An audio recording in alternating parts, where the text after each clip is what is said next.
it was a great baseball game for, 7 innings. You get two of the best in college baseball is high level pitching, and to me that's what it's all about. But then, we had a chance to build a lead there when you don't have many opportunities against a kid like that. So you got to build, and is it a two-run inning change the complexion of how the eighth turned out? Probably not, but really good teams that have a history of winning and that have a history of winning in their park like that pick their opportunity and they take advantage of it. So that was the storyline, but tremendous outing by Jake Irvin. It should not go by the wayside. That is as good as it gets on the big stage by both those guys, and proud of our team. You can't feel sorry for yourselves for too long because we're up early tomorrow and trying to figure out how to win this thing. So you can't let Saturday night beat you twice, and we'll be ready to go tomorrow. Open for the players. Kyle, facing Lowther yesterday and then McKay today, two really tough lefties. Just what did you see from those two guys over the last 2 days here? Like you said, they're really good. They command both sides of the plate. They throw their off-speed first strike. We had a game plan going in and worked yesterday, and we put good swings on the ball today. It just didn't fall for us. Jake, how were you feeling today, your first quality start of some time? Yeah, it was. Back to like I said last week, it was close to 100%. So that's where we're aiming, and that's where I thought I was today. So everything felt pretty good. Anything else for the players? Kyle, Brandon had a couple of solid plays for you guys defensively at short.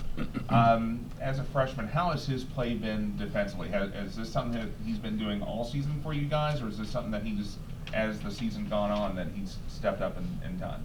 He's been doing that since the first day of fall ball. Brandon Zaragoza is a special guy. Unbelievable with the glove. He's confident. He's mature. He's not an 18-year-old freshman. Plays like he's 23 and he's a fifth-year senior. Anything else for the guys? Okay. You guys. Awesome. Thank you.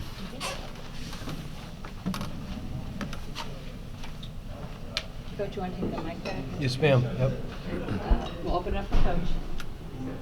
Coach, getting ready for tomorrow, looking at it, needing to win 2 games tomorrow. What is your bullpen situation like, and will you be able to go to Olson again?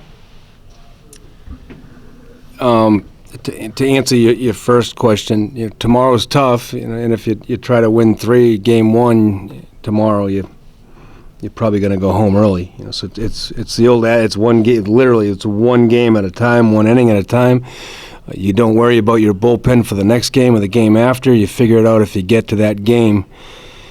And you know what? We just have to play good for a day, and then all bets are off on Monday night. That's what I told our guys. Let's get hot tomorrow and have a heck of a time. And you pitchers that haven't pitched well lately, it's time to pitch good tomorrow. You guys who haven't pitched with confidence and toughness, it's time to do it tomorrow. Hitters, let's get hot. So we can take it to tomorrow night and then take it to Monday. And then, like I said, all bets are off on Monday night. But we're a long way away from there. Do we have enough in our bullpen? We certainly have talented kids who are good enough to pitch at this level and available, and we're going to use them all. I do believe in them all, but it's time for those guys to be good. Will we use J.B. Olson tomorrow? Absolutely. Yeah, we got him out of there. We got him out of there tonight. When that lead went to 4 or 5, I got him out of there tonight, knowing what we'd have to do tomorrow.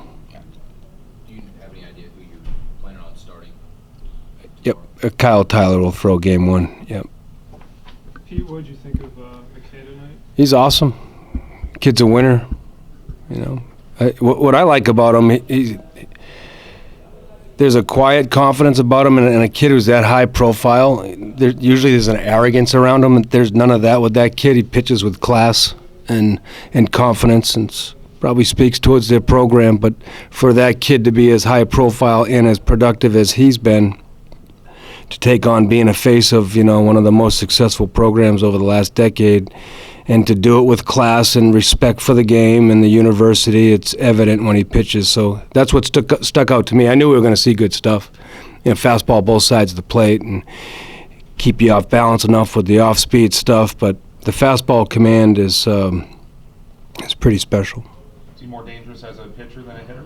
I don't know. I'm just a college coach. I'm not an evaluator, but I'd like to have him as both for a couple of years and give you that evaluation. Were But you at all surprised, it wasn't McKay that got you at first? You got all the way to the back half of the inning, kind of when maybe you could have found a way to break through and win the game, and then it all kind of went against you in that one inning? yeah, there's always a couple plays and a couple of decisions where you could second guess. We bring Connor Berry in, to get a punch out, but he gets to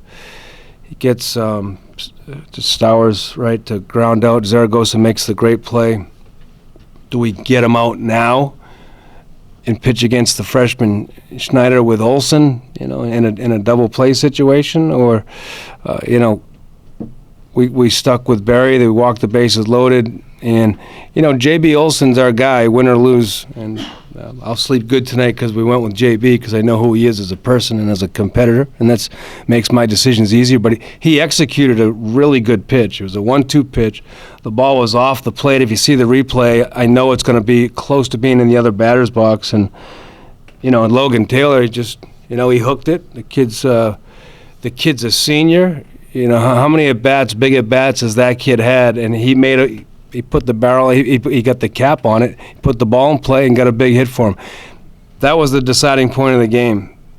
But I can live with it because the pitch was really executed and a really good player won the battle. So to me, that was the game. Logan's hit.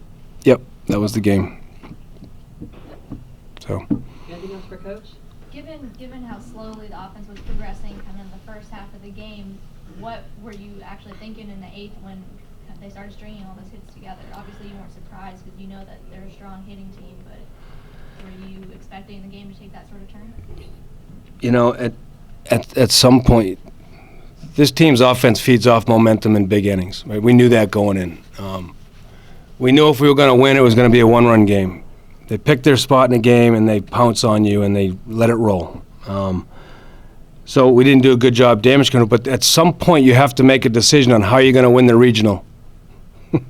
And basically that's what we did in those last innings. So winning the regional would probably not be leaving J.B. Olsen in the game to be productive for us to, I got to make that decision. I got to pull the cord, and then we got to figure out how we can win 2 games tomorrow. All right, last question. Okay, thank you, guys.